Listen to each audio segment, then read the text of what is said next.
Praise the Lord. Good morning అండి, అందరూ బాగున్నారా?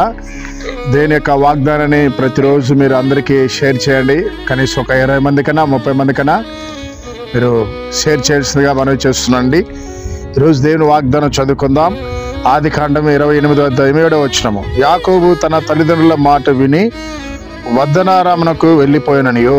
ప్రియులారా, యాకోబు ఆశీర్వదించబడ్డానికి దేవుని కృపతో పాటు మరొక ఇది కూడా అండి. అదేంటంటే యాకోబు తూచా తప్పకుండా తల్లిదండ్రుల మాట విన్నాడు. ఎవరైతే తల్లిదండ్రుల మాట వింటారో, ఏ బిడ్డలైతే వారి అమ్మ నాన్న మాట వింటారో, నా దేవుడు తప్పక వారిని ఆశీర్వదిస్తాడు. ఈరోజు వాగ్దానం వింటున్న యవనస్తుడా, ఇటు చూడండి. ఒకసారి నీ గురించి దేవుడు నీతో మాట్లాడుతున్నాడు. నీ తల్లిని చాలాసార్లు నువ్వు బాధ పెట్టావు, ఆ మాట వినలా. నీ తండ్రిని చాలాసార్లు చులకనగా మాట్లాడావు. కారణం ఏంటంటే నీ తండ్రి చదువు లేదని ఆయన చులకన చేశావు. నాకు చదువుకున్నానులే, నాకు అన్నీ తెలుసులే అని మీ నాన్నని బాధ పెట్టావు. ఈరోజు నీతో దేవుడు మాట్లాడుతున్నాడు.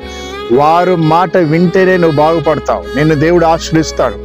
కాబట్టి ఈ రోజుల్లో చాలామంది పిల్లలు తల్లిదండ్రుని మాట వినడం లేదు. వివాహ విషయంలో సొంత నిర్ణయం తీసుకుంటున్నారు. ఏ పిల్లలైతే తల్లిదండ్రుల మాట విని వివాహం చేసుకుంటారో వారి జీవితాలు బాగుంటుందండి. ఉదాహరణకి దైవ సాహురాలు మా భార్య వారి అమ్మ నాన్న మాట విని వివాహం చేసుకున్నారు, నన్ను చేసుకున్నారండి. ఈరోజు ఆమె ఒక ఉన్నతమైన స్థితిలో దేవుడు పెట్టాడండి, గొప్ప దైవ సాహురుగా పెట్టాడు. కాబట్టి ఏ బిడ్డలైతే అమ్మ నాన్న మాట వింటారో వారు ఖచ్చితంగా వారిని దేవుడు గుర్తుపెట్టుకుంటాడు, ఖచ్చితంగా వారిని ఆశ్రయిస్తాడు. కాబట్టి మీరు ఏ విషయంలో ఇంకా అమ్మ నాన్న మాట వినకుండా అవిధేయత చూపిస్తున్నాడో ఈరోజే దేవుడు నీతో మాట్లాడుతున్నాడు. సరి చేసుకో. మీ తల్లి ఏం చెప్పినా తిరిగి మాట్లాడదు. సరే మమ్మీ, సరే అమ్మా అని చెప్పు. మీ తండ్రి గారు ఏ టైంలో ఏదైనా తప్పు చేసినట్టు గద్దిస్తే, సరే డాడీ నేను తప్పకుండా మార్చుకుంటానని చెప్పండి. వారిని సంతోషపెట్టండి. తప్పక దేవుడు మిమ్మల్ని దీవిస్తాడు. ప్రార్థన చేద్దాం.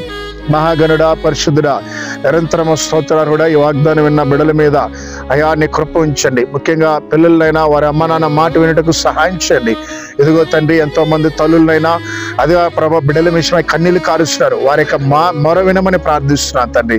ఉదయ కాలంలో హాస్పిటల్లో అయా ఎంతో మంది అనారోగ్యంతో సీరియస్గా ఉన్న బిడ్డల్ని, ప్రతి పేషెంట్ని మరి ముట్టమని బాగు చేస్తున్నాం, స్వస్థపరచమని ప్రార్థిస్తున్నాం తండ్రి. డాక్టర్లు కూడా దయ పుట్టించిన మంచిగా అయా ప్రభా పేషెంట్ను చూడడానికి కృప దయచండి. అయా ఇదిగో స్కూల్కినైనా, కాలేజీకి, ఉద్యోగానికి, వ్యాపారానికి వెళ్తున్న బిడ్డలకి ప్రయాణంలో క్షేమం దయచండి. రోడ్డు మీద వెళ్తున్న ప్రతి బిడ్డని కాపాడమని యేసు నామములో ప్రార్థిస్తున్నాం తండ్రి. ఆమేన్.